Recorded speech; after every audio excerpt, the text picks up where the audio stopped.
Nung binato mo siya ng toothbrush dahil masakit na yung mga malulutong na salita niya, gumanti siya at Oo, yun po ang naging dahilan. Nagsabunutan po kami. Hindi ko po si masabunutan dahil wala po siyang buhok. Yung damit na lang po.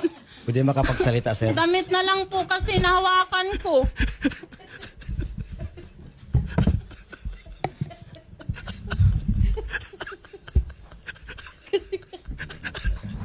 sabi mo kasi ba, nagsampunutan kami. Paano sampunutan? Po, yung damit lang po nahawakan ko. Kaya ako po yung nahawakan niyang paganyan, inuntog siminto. Ganun po nangyayari po nun. Kulat ka sa...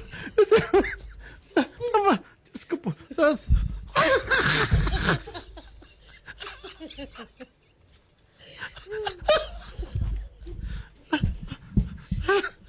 Mama kasi sabi nagsampunutan, ma. Wala kang sasampunutin sa kalapong ka. Yung po yun po, yung damit po talaga na ano ko sa kanya. Punit na punit po yung mga damit niya nung time na yun.